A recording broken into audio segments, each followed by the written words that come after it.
Comparison based question है। ये कह रहा है इसमें कौन सा स्टेटमेंट सही है। 4 ऑप्शन दिए हुए हैं। बेहतरी यह है कि सब में वैल्यूज सेम दी हुई हैं, बस उनके ऑर्डर्स को अलग अलग रखा गया है।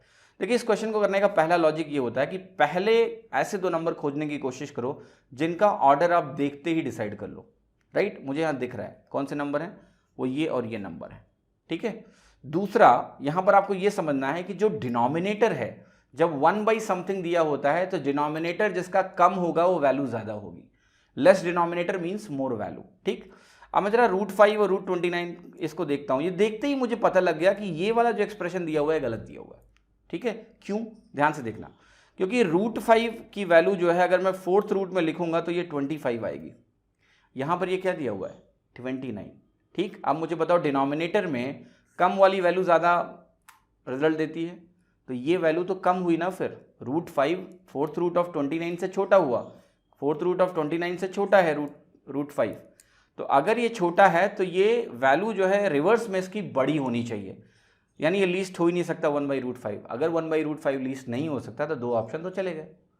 बाकी 2 ऑप्शन में आप देखो 1/√5 को सबसे पहले लिखा हुआ है, इसका मतलब ये वैल्यू तो हाईएस्ट है, कोई टेंशन ही नहीं है। हमें बस इन दोनों का ऑर्डर पता कर लेना है कि 29 का जो क्यूब रूट है और जो 12 का क्यूब रूट है, इनमें क्या रिलेशनशिप है। 29 का 4th रूट और 12 का क्यूब रूट, ये रिलेशनशिप निकाल लें अगर, आंसर आ चुका है। देखिए क्या करना होता है, इन दोनों में आप क्या करो, इनकी पावर्स को बराबर करने की कोशिश करो, तब हम कंपैरिजन कर पाएंगे ना। जब सर्ट्स में वैल्यूज लिखी हैं, इनकी पावर सेम नहीं तो हम कंपेयर नहीं कर सकते। तो हम क्या करेंगे, देखिए इसको ऐसे लिखने जा रहा हूँ मैं, ये 29 टू द पावर 1/4 होता है और ये 12 टू द पावर 1/3 होता है।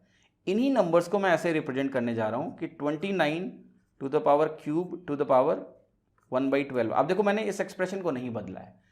29 की power cube to the power 1/12 मतलब 29 की पावर 1/4 ही है, और दिस को मैं कंपेयर कर रहा हूँ 12 to the power 4 to the power 1/12। ध्यान से देखना, आप जरा ध्यान से समझो।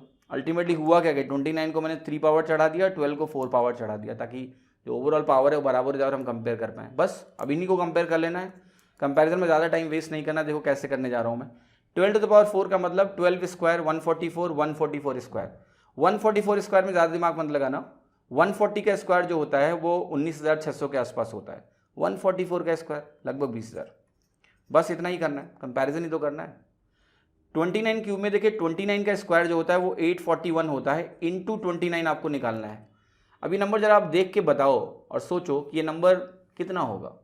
आप कहोगे ये नंबर, अगर मैं इसको 30 के आसपास मान लूँ तो 30 के आसपास मानते ही ये नंबर मुझे दिख रहा है कि 24,000 से थोड़ा सा ज़्यादा हो गया। ठीक है। अब अगर उसमें आप इसको 30 - 1 लिखते हो तो आप फिर क्या करोगे, 841 सब्ट्रैक्ट करोगे, है ना। तो आप ज़रा देखो इसको, आपने इसको मल्टीप्लाई किया तो ये आपको देगा 24,000, ये लगभग देगा 1200 के आसपास, फिर 800 आप माइनस कर रहे हो, मतलब लगभग 24,000 के आसपास है। भाई इतना ही तो पता करना था कि कौन सी वैल्यू बड़ी है कौन सी छोटी है। यानी इसमें क्या हुआ कि ये वाली वैल्यू छोटी है, 12 to the power cube root of 12 छोटा है, तो जो छोटा होगा वो जब डिनोमिनेटर में जाएगा तो वैल्यू बड़ी देगा। ठीक है। तो इसका मतलब ये हुआ, इसका उत्तर ये सही है ना, कि 1/√5 हाईएस्ट हुआ, और चूंकि √12 क्यूब रूट 12 की वैल्यू 4th रूट 29 से छोटी है, रेसिप्रोकल में उसकी वैल्यू बड़ी होगी, और इसलिए ये डेफिनेट ऑर्डर होगा, और आप आसानी से उत्तर लगा सकते थे बिना किसी कन्फ्यूजन के, है ना। प्रोसेस बहुत इंपॉर्टेंट है, आप ध्यान से समझिएगा कि कैसे मैंने पहले 2 ऑप्शंस को रिजेक्ट किया तो मुझे फिर √5 से कंपैरिजन की नीड ही खत्म हो गई। वो वैल्यू ऑलरेडी हाईएस्ट मिल गई मुझे, ऑप्शंस में दिख रहा था। फिर 2 वैल्यूज़ बची तो 2 वैल्यूज़ को हमने कंपेयर किया और आंसर आ गया।